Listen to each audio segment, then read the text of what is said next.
전 세계를 상대로 한 미국의 관세 전쟁이 본격화되고 있습니다. 오늘 도움 말씀 주실 분으로 민정훈 국립외교원 미주연구부 교수님 나와 계십니다.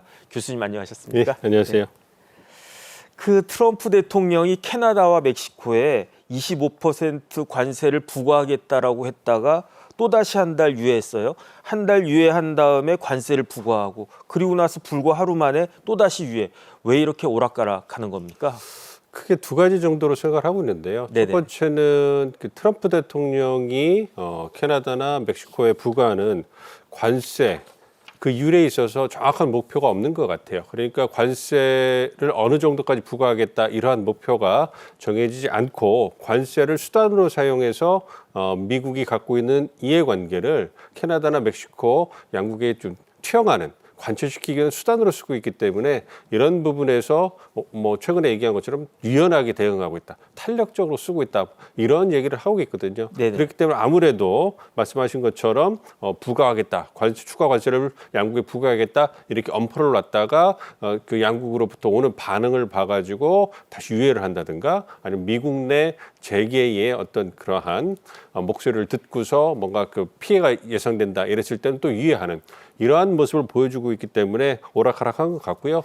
두 번째는 이것이 정상 차원에서 이루어지는 결정이기 때문에 오락가락하는 모습을 자주 보여준다 이렇게 생각하고 있습니다. 만약에 실무진 차원에서 이런 관세를 부과한다고 결정을 했다면 네네. 그렇다면 대통령이 하는 것처럼 그렇게 바꿀 수가 없겠죠. 네네. 왜냐하면 이거는 국가와 국가 간의 관계고 지휘 체계에 따라서 이제 그 최고 지도자까지 올라가는 결정 사항이기 때문에 실무진 차원에서 만약에 논의가 되는 사항이라면 크게 변동이 될 수가 없겠죠. 네. 그런데 이제 트럼프 대통령이 관세를 수단으로 사용해가지고 정상 외교를 통해가지고 논의라고 결정을 하기 때문에 그런 부분에서 하루아침에 바뀔 수 있는 유예가 되고 추가 결정이 될 수 있는 이런 부분이 나오고 있는 거죠. 그렇기 때문에 아무래도 이 최고 지도자의 결정이 얼마만큼 한 나라의 정책 방향성에 영향을 미치는지 우리가 여실히 보고 있다. 이렇게도 말씀을 드릴 수가 있겠습니다. 네네. 그런데 지도를 보면요. 멕시코가 있고 멕시코 위에 미국이 있고 미국 위에 캐나다가 있고 그렇게 하나의 덩어리로 보면은 30년 넘게 자유무역을 해온 하나의 경제권이라고 볼 수 있지 않겠습니까? 그런데 미국의 트럼프 대통령이 중국을 견제하는 건 그건 알겠어요. 그런데 이렇게 캐나다와 멕시코는 미국에게 다른 의미가 있는 것이 아닌가? 그런데 왜 이 나라들에게 이렇게 관세의 칼날을 겨누고 있는 겁니까? 아무래도 말씀해 주신 것처럼 미국, 캐나다, 멕시코는 그 북미 대륙을 구성하고 있는 세계의 주요한 국가들이잖아요. 네네. 그리고 하나의 거의 통합된 경제권을 오랫동안 유지해 왔기 때문에 그러한 측면에서 미국과 굉장히 친밀한 파트너십을 갖고 온 나라였기 때문에 뭐 무역 수지가 좀 크다던가 아니 여타의 문제가 있어도 굉장히 좀 우호적으로 해결하려는 그런 움직임이 있었는데 트럼프 대통령 같은 경우에는 그러한 파트너십을 유지하는 것이 가져올 수 있는 가치나 중요성보다는 미국의 즉각적인 그런 이해관계를 보다 고려하다 보니까 그런 측면에서 이전 행정부와는 다른 모습을 보여주고 있다 이렇게 말씀드릴 수가 있겠어요. 네네. 구체적으로 캐나다와 멕시코가 트럼프 대통령 취임과 더불어 가지고 이제 관세 부과 대상국으로 계속 부각이 됐잖아요. 네네. 그 이유는 뭐냐면 중국, 캐나다, 멕시코가 대미 무역 흑자국 1, 2, 3입니다. 그렇기 네. 때문에 중국과 더불어서 캐나다, 멕시코가 미국에 대해서 많은 무역 수지 흑자를 갖고 가는 국가이기 때문에 그 부분이 트럼프 대통령이 마음에 들지 않는 거죠. 네네. 그거는 어쩔 수 없는 거예요. 왜냐하면 워낙 그 하나의 경제권으로 통합된 것처럼 그다음에 기술이나 부품 같은 것을 제공해주는 인접 국가이기 때문에 네. 아무래도 어떤 교역 관계가 클 수밖에 없기 때문에 발생하는 상황인데 그러한 부분을 이전 행정부는 그냥 용인하고 넘어갔다면 트럼프는 이제 받아들일 수가 없는 거죠. 네. 그 부분에서 이제 그 타깃이 됐다고 볼 수 있고요. 이와 더불어서 캐나다와 멕시코에 대해서 관세를 부과하는 이유를 트럼프 대통령이 분명히 얘기했잖아요. 뭐냐면 펜타닐 그 마약성 마약이었던 그 신종 마약인 펜타닐의 유입을 갖다가 멕시코와 캐나다 유입에 허용해줬기 때문에 수많은 미국 사람들이 죽고 미국 가정이 파괴됐다 이렇게 얘기를 하고 있기 때문에 네. 중국에서 제도된 그 펜타닐 마약이 멕시코와 캐나다를 거쳐갖고 미국에 유입되고 있기 때문에 그러한 부분에 있어서 양국이 적극적인 노력을 하지 않았다. 그래서 관세를 부과해서 그러한 그 잘못된 관행을 막겠다 이런 부분이 있는 거예요. 이와 더불어서 트럼프가 강조하고 있는 게 불법 이민, 국경을 강화하는 부분이잖아요. 네네. 아무래도 육로를 통해서 캐나다, 그보다는 더 심하게 멕시코에서 많은 불법 이민자들이 넘어오기 때문에 이러한 부분에서 캐나다와 멕시코보다 더 적극적인 노력을 해줄 거를 당부하고 그러한 측면에서 관세를 부과해서 이제 그 양국의 어떤 관행을 바꾸기 위한 그러한 조치를 취하고 있기 때문에 지금 우리가 본 것처럼 굉장히 세 나라 간의 그 마찰이나 갈등이 좀 불거지는 그런 모습이 보여주고 있다고 생각하고 있습니다. 네, 그런데 지난 5일 관세 유예를 발표했어요. 그런데 그때 트럼프 대통령이 SNS를 올렸는데 그 내용이 조금 흥미로운 것 같습니다. 쉐인바움 그 멕시코 대통령이죠. 여자 대통령이잖아요. 이 여자 대통령 쉐인바움에 대해서는 존경하는 마음이 있다 이렇게 올렸는데 캐나다에 대해서는 조금 그 뉘앙스가 다른 것 같아요. 어떻습니까? 그렇죠. 거기에 그대로 나와 있는 거예요. 트럼프 대통령은 자신이 느끼는 바를 그대로 이제 드러내는 사람이기 때문에 네네. 시은바움 멕시코 대통령에서는 존경의 마음을 가지고 있다 네네. 얘기를 하잖아요. 근데 캐나다 트루도 총리에 대해서는 그런 부분이 없잖아요. 뭐 설전을 펼쳤다고 얘기를 하잖아요. 그건 뭐냐면 존경의 마음으로 관세를 유예했다는 것은 존경을 자기가 받았다는 얘기예요. 그러니까 존경을 받았기 때문에 똑같이 존경을 하는 마음으로 해서 이제 그 유화적인 관세 유화책을 한 거고 그런 뜻이었습니까? 트루도 총리 같은 경우에는 자기를 존중하지 않은 거죠. 그렇기 때문에 네네. 설전을 펼치게 됐고 네네. 그래서 캐나다에 대해서는 물론 이제 관세를 유예해주긴 했지만 굉장히 정상간에 통화하는 데서 분위기가 험하겠다 이런 얘기가 나오는 거 아니겠습니까? 네네. 그렇기 때문에 트럼프 대통령 입장에서는 자신을 어떻게 상대해 주느냐 이거에 따라서 어떤 그 다른 정상과의 관계를 개인적인 관계를 갖다가 형성하는 데서 되게 중요한 척도로 보거든요. 네네. 그렇기 때문에 그런 부분에서 멕시코와 캐나다의 두 정상이 다른 접근법을 보여줬기 때문에 네. 그에 대응해서 트럼프 대통령이 다른 어떤 이런 모습을 보였다 이렇게 말씀드릴 수 있겠습니다. 그럼 결국 트럼프가 나를 존경해라 이런 의미로 받아들일 수도 있겠다 그런 생각이 듭니다. 그런데 그 캐나다 총리가 최근에 바뀌었잖아요. 그 트루도 총리가 젊지만 71년생이더라고요. 젊은 총리였는데 무려 9년 동안 총리직에 있지 않았습니까? 그 트루도를 총리직에서 끌어내린 게 결국은 트럼프다 이렇게 이야기가 나오던데 맞는 이야기일까요? 그 부분적으로는 맞다고 볼 수가 있죠.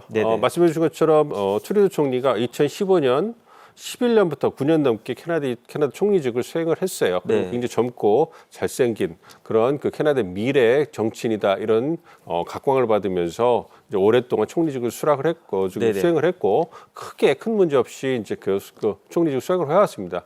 그렇지만 코로나19를 거치면서 캐나다 경제가 좀 어려지고요. 네네. 물가가 상승하고 이와 더불어서 이제 그 노동력 해소를 위해서 이민자를 받아들이는데 어떤 적정한 수의 이민자를 받아들이지 못하고 이민자가 폭등해 버렸어요. 네. 그러면서 그 캐나다 내의 주택 가격이라든지 아니면 노동 시장이 좀 교란되면서 굉장히 어려운 부분이 있었어요. 즉 국내 정치적으로 트루도 총리가 어떤 최근에 들어서 어떤 어려운 측면에 그 봉착을 했고 그렇기 때문에 캐나다 정치로 본다면 어떤 정권이 교체될 수 있는 상황이 아니냐 이런 얘기가 나오는 그러한 형국이었어요. 네네. 그런 상황에서 이제 트럼프 대통령이 캐나다를 50번째 주 뭐 이런 얘기하면서 캐나다의 어떤 그 국민적 자존심을 건들고 네. 트루도 총리를 뭐 주지사 뭐 이런 식으로 했더니 조롱하니까 이런 부분에서 아무래도 캐나다 국민들의 공분을 샀고 그런 측면에서 이제 그 트루도 총리가 설전을 펼치면서 책임을 지고 물러나는 외형세를 보였지만 그 과정에서 강하게 어떤 캐나다의 자존심을 대변하는 모습을 보면서 네. 어떤 그 자유당이 정권을 유지하는 데는 기여를 했다 이렇게 네. 또 말씀을 드릴 수가 있겠습니다. 오히려 또 그런 측면이 있었던 것 같습니다. 그런데 이렇게 트럼프의 관세 정책에 대해서 캐나다는 어떻게 대응하고 있습니까? 강대강 전략을 쓰고 있는 거죠. 강대강. 그렇습니다. 이제 캐나다에 대해서 말씀해 주신 것처럼 이제 25%의 철강 알루미늄에 대한 그 관세를 부과하겠다, 네. 유예하겠다 이런 부분. 그리고 어쨌든 캐나다에 대해서 트럼프 행정부가 관세를 25% 철강 알루미늄에 관세를 부과했고 그 부분에 대해서 이제 할 거에 대해서 캐나다도 이제 보복 관세를 부과하겠다고 밝힌 거예요. 그러니까 298억 캐나다 달러, 약 30조 원에 달하는 어떤 그 미국 제품에 대해 철강 알루미늄 유사한 제품에 대해서 보복 관세를 부과하겠다고 밝혔거든요. 이렇게 어떤 강대강 그런 조치를 취하고 있기 때문에 아무래도 미국과 캐나다도 선진국이고 경제적으로 대국이긴 하지만 네네. 미국에 비해서는 어쩔 수 없이 상당히 열세거든요. 그러한 캐나다가 미국을 상대해서 강하게 밀어붙이는 미국을 상대해서 강하게 대응하는 것이 과연 적절한 것이냐 이거에 대해 의구심이 있는데 좀 네네. 지켜봐야 될 것 같습니다. 네. 결국 트루도 총리는 캐나다는 싸워야 할 때 팔꿈치를 올리고 싸우는 나라다. 이렇게 트럼프 행정부와의 무역 전쟁에 맞서야 된다는 그런 내용의 고별 연설을 남기고 물러났습니다. 그 뒤를 이은 신임 카니 총리죠. 카니 총리의 수락 연설 잠시 들어보시겠습니다. As we know, has put, as the Prime Minister just said, unjustified tariffs on what we build, on what we sell, on how we make a living. He's attacking Canadian families, workers, and businesses, and we cannot let him succeed. And we won't. We won't. 우리가 내버려 두지 않을 것이다. 카니 총리 역시 트럼프 대통령하고 한판 붙겠다. 이런 느낌이 좀 드는데요. 어떻습니까? 아무래도 캐나다 정치 맥락에서 본다면 네네. 전임 트루도 총리가 굉장히 강한 그 대응을 하면서 정권 유지에 도움을 줬고 그리고 캐나다 국민적 자존심이 미국에 강하게 대응해야 된다라는 이런 쪽으로 나타나고 있거든요. 네. 그러한 국내 정치적인 상황을 고려해가지고 신임 그 캐나다 총리도 굉장히 강한 그러한 그 모습을 보여주고 있다고 생각하고 있습니다. 그리고 그 신임 카니 총리 같은 경우에는 전통적인 그 정치인도 아니고 네. 경제 전문가로 알려지고 있고 크게 정치적 빚이 없는 사람을 알려주고 있기 때문에 그런 부분에서 전임 트루도 총리보다는 보다도 좀 대담한 대응을 할 수 있지 않을까 그런 기대도 있는데요. 네. 지금 말씀드린 것처럼 미국과 캐나다의 관계를 본다면 캐나다가 여전히 상당히 약자이기 때문에 그러한 측면에서 강하게 대응하고 좀 이렇게 좀 유화책을 쓰면서 좀 강원 전략을 적절히 수행하는 것이 필요하다고 생각을 하고 있고요. 그 취임 초기이기 때문에 취임 일성으로는 어떤 그 강대강 어떤 전략을 얘기를 했지만 시간이 지나면서 미국과의 협의를 통해 가지고 그 캐나다의 실리를 찾아가는 모습도 보여줄 거다 생각을 하고 있고 그러한 측면을 고려해서 경제 전문가를 이번에 총리로 추대한 것이 아닌가 이렇게도 생각을 하고 있습니다. 네. 미국과 캐나다 동맹이라고 하는 말이 조금 무색해진 것이 아닌가 싶습니다. 이런 캐나다와 대조적인 나라가 바로 남쪽 국경을 맞댄 멕시코입니다. 쉐인바움 멕시코 대통령과 트럼프 미국 대통령의 말 영상으로 만나보시죠. Afortunadamente ha prevalecido el diálogo y sobre todo el respeto entre nuestras naciones. Siempre lo hemos expresado con convicción. México es un gran país con un pueblo digno y valeroso.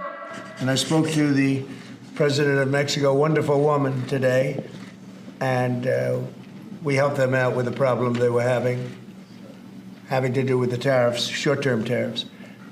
And we had a very good conversation. 확실히 좀 그 뉘앙스나 차이가 있는 것 같습니다.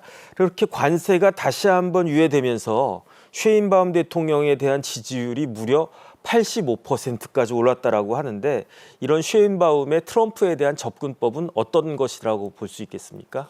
캐나다에 비해서는 보다 좀 유화적이다 이렇게 말씀드릴 수가 있겠죠. 네네. 그렇기 때문에 트럼프 대통령보다도 굉장히 좀 친근하게 그리고 유화적으로 이제 대응하는 모습을 보여줬다고 생각을 하고 있고요. 그러니까 캐나다와 멕시코에 대해서 관세를 부과하는 부분에 대해서 트럼프 대통령이 분명히 얘기하지 않았습니까? 뭐 불법 이민 문제라든지 펜타닐 유입 문제라든지 무역수지 적자 해소 문제 그리고 무엇보다도 그 중심에 있는 미국 내에서 제품을 만들어야 된다라는 부분 이런 부분에 대해서 불만을 트럼프 대통령이 표출하면서 관세를 수단으로 활용을 하고 있는 거거든요. 네네. 그 부분에 대해서 캐나다도 일견 동조를 하지만 강하게 맞대응을 한 거고 멕시코 같은 경우는 보다도 좀 그 트럼프 대통령에게 친근하게 다가가면서 대안을 제시해 주는 거죠. 근데 그럴 수밖에 없을 거예요. 왜냐하면 캐나다와 멕시코의 경제 어떤 그런 그 특성을 봤을 때 캐나다에 비해서 멕시코는 미국 의존도가 훨씬 높습니다. 네. 그러니까 거의 교역의 80%가 멕시코 같은 경우는 80%가 미국과 관련돼 있기 때문에 미국과의 교역, 미국과의 경제 관계가 흐트러지면 굉장히 큰 경제적 타격을 받을 수밖에 없는 것이고요. 네네. 그리고 불법 이민을 통해 가지고 가장 경제적으로 이득을 보는 국가 중에 하나가 멕시코입니다. 그러니까 멕시코 국민들이 미국으로 건너가서 거기서 벌은 임금을 본국으로 송환해주는 네네. 보내주는 이런 것이 멕시코 경제의 상당한 부분 소비를 차지하고 있는 부분이기 때문에 그러한 측면에서 멕시코는 캐나다보다는 보다 더 미국의 눈치를 봐야 되는 현실적인 고려가 있습니다. 네. 그렇기 때문에 멕시코 입장에서는 그러한 부분을 고려해서 트럼프가 요구하는 부분에 대해서 적극적으로 대안을 제시하면서 뭔가 협의해서 해결책을 찾아보다 이렇게 접근하고 트럼프 대통령 말을 잘 들어줬기 때문에 트럼프 대통령 입장에서도 캐나다만큼 강하게 대응을 할 이유가 없는 것이죠. 그런 측면에서 캐나다 입장에서는 보다 더 멕시코 입장에서는 캐나다 비교했을 때 보다 더 좀 긍정적인 반응을 미국으로부터 끌어냈다 이렇게 말씀드릴 수 있겠습니다. 그러니까 지금 교수님 말씀하신 것처럼 트럼프가 관세를 부과하는 명분은 크게 불법 이민 그리고 마약 이런 문제들이었는데 멕시코는 이런 부분들에 대해서 그 대응을 잘했다라고 보신다는 말씀이시죠? 그렇습니다. 아무래도 그 펜탈립에 대해서 보다 더 단속을 하겠다 이러한 얘기도 하고 그다음 불법 이민에 대해서 미국과 멕시코 남북 그 국경이죠. 거기를 넘어가는 것을 막기 위해서 보다 많은 어떤 국경 수비대라든지 경찰이나 병력을 파견했다 이런 얘기를 통해 가지고 뭔가 트럼프 대통령에게 불법 이민 그 펜탈립과 관련해서 국내 정치적으로 얘기를 할 수 있는 명분 그걸 만들어 준 거거든요. 네네. 그런 부분에서 중요한 거고 또 하나 이제 짚어볼 부분이 아무래도 바이든 행정부 들어가지고 이제 미국 중심의 안정적인 공급망을 만들기 위해서 중장기적으로 미국 내로 어떤 그 첨단 기술이라든지 핵심 분야의 공급망, 그러니까 생산 시설을 다 미국 내로 만들고 싶어요. 가지고 싶어 하는데 네네. 그게 단기적으로 불가능하기 때문에 LI 시어링, 즉 믿을 수 있는 동맹, 한국이나 일본, 대만 같은 국가들을 활용한다든지 아니면 니어 시어링, 즉 미국 내는 어렵지만 캐나다, 특히 멕시코에다가 공장을 건설해 가지고 나프타라든지 아니면은 USMCA라든지 이러한 어떤 무역 협정을 통해 가지고 저율의 관세라든지 관세가 없는 그런 상황을 통해 가지고 멕시코에서 미국으로 이제 완제품을 수출하는 이러한 모습을 많이 보여왔거든요. 네네. 이제 이 부분에 대해서 트럼프는 또 문제를 삼고 있는 거예요. 그러니까 미국 내에서 모든 걸 만들어야 되는데 그 우회로로 특히 중국이 멕시코를 악용하고 있다 이런 얘기가 나오고 있기 때문에 그러한 측면에서도 이제 멕시코가 어떻게 대응할 건가 이런 부분도 이제 논의를 하고 있기 때문에 그러한 측면이 트럼프 대통령의 어떤 입장을 많이 좀 고려하고 체면에 살려준 것이 아닌가 이렇게 생각하고 있습니다. 네. 여기에 멕시코가 내세운 또 하나의 카드 그게 바로 중국 카드라고 하던데 어떻게 효과가 있었나요?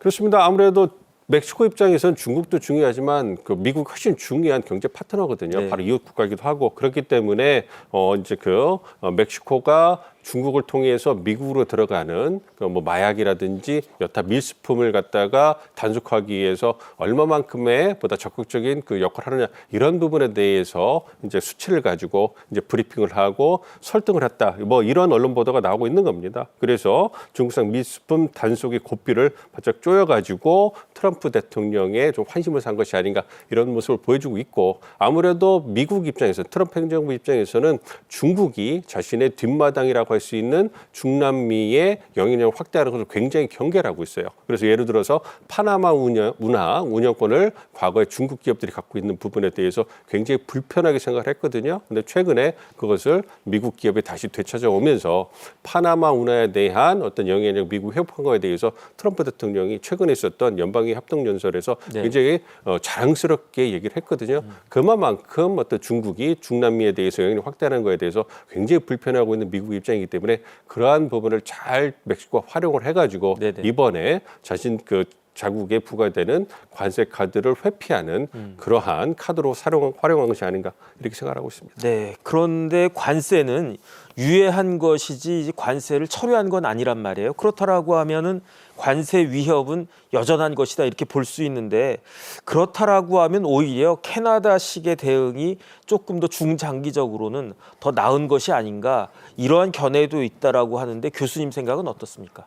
그럴 수 있죠. 그러나 우리가 가보지 않은 길이기 때문에 네네. 예측은 좀 성급하다고 생각을 하고 있고요. 네네. 가보지 않은 가정에 대해서 우리가 어떤 평을 하는 것은 적절치 않다고 생각을 하고 있고 이제 우선순위의 문제라고 생각해요. 그러니까 캐나다 같은 경우는 우선 강대강 대치 전략을 썼고 네네. 멕시코는 좀 그렇게 온건한 전략을 쓰면서 관세를 유예하고 회피하는 전략을 썼는데 말씀해 주신 것처럼 언제 트럼프 대통령이 마음이 바뀌어가지고 이제 캐나다에게 이제 손을 내밀고 멕시코에게 어떤 채찍을 드는 이런 모습을 보이지 모르는 거 아니겠습니까? 그렇기 때문에 그러한 우려가 나오고 있는데요. 멕시코 입장에서도 지금은 유화책을 쓰면서 어떤 관세를 회피하고 자국 경제 이익을 담보하는 방법을 쓰고 있다면 만약에 상황이 바뀌어서 미국이 강하게 나온다면 그렇다면 그때는 또 강하게 대응할 수 있는 그런 모습을 볼 수 있거든요. 네네. 그래서 지금 멕시코 대통령이 얼음장이라고 해서 굉장히 냉철하게 네. 어떤 그 카운터파트하고 얘기하는 부분에서 어떤 그 좋은 평가를 받고 있는 분이기 때문에 그런 측면에서 상황을 잘 전략적으로 판단을 해가지고 대응을 할 거라고 생각을 하고 있습니다. 그리고 네. 캐나다 입장에서도 말씀드린 것처럼 지금은 강대강 전략을 쓰고 있지만 상황이 진행되는 걸 보고 자국의 경제적 이익이나 피해를 고려해가지고 이제 좀 상황이 지나면 좀 수그릴 수도 있겠죠. 그러면서 네. 유화책을 쓰면서 어떤 그 양국 간의 관계를 관리하는 모습을 보여주지 않을까 이렇게 개인적으로 생각하고 있습니다. 이렇게 미국 대통령 트럼프의 폭주에 전 세계가 막 혼란에 빠져 있는 그런 형국인 것 같은데 지금 오늘 보니까 캐나다 방식이 있고 멕시코 방식이 있는 것 같아요. 우리나라는 그러면 어떤 전략을 세우는 게 좋겠습니까? 그러니까 말씀드린 것처럼 우리나라는 네네. 캐나다도 됐다가 이제 멕시코도 되는 이런 모습을 보여야 되겠죠. 네네. 아무래도 이제 이번 그 최근에 그 트럼프 대통령이 연방의 합동연설에서 한국도 거론하기 시작했어요. 상호 관세에 관련돼 가지고 한국이 미국에 비해서 4배가 높은 평균 관세율을 부과한다. 그리고 한국에 대해서 미국이 군사적으로 그리고 여타 방법으로 도움을 주고 있는데도 그러한 불공정한 일이 발생했다. 이렇게 꼬집어서 그 지적을 했거든요. 네네. 물론 그건 사실에 부합하는 것이 아닙니다만 그럼에도 불구하고 한국을 거론했다는 것은 이제 주요 대미 무역 흑자국이 중에 하나인 한국에게도 네네. 이제는 그 화살이 돌아올 때가 됐다. 이런 모습을 우리가 이런 것을 알 수 있기 때문에 우리 입장에서는 아무래도 미국에 비해서는 통상에 있어서 상대적으로 열세기 때문에 우선 멕시코 같은 접근법을 써서 이제 미국에게 윈윈할 수 있는 전략적으로 주고받기 할 수 있는 이러한 그 접근법을 통해서 뭔가 네네. 우리가 그 관세 부과라든지 여타 통상 압박을 마찰 피할 수 있는 그러한 대안을 마련하는 게 필요하고요. 이와 더불어서 무역 수지 흑자국이기 때문에 한국도 이제 관세 부과 목록에 올라온다 이렇게 보고 있기 때문에 뭐 에너지 수입, 대미 미국 에너지 수입이라는 것 등을 통해 한미 간의 에너지 협력을 통해 가지고 대미 무역 흑자 규모를 줄이는 것이 아무래도 트럼프 대통령이 한국을 공격할 수 있는 빌미를 좀 줄일 수 있다는 측면에서 굉장히 유용하지 않을까 생각하고 현재 네네. 우리 정부가 그런 측면에서 많은 노력을 기울이고 있습니다. 네. 우리나라도 강 건너 불구경할 그런 상황은 아닌 것 같습니다. 지금까지 민정훈 국립외교원 미주연구부 교수님과 말씀 나누어 보았습니다. 교수님 감사합니다. 네.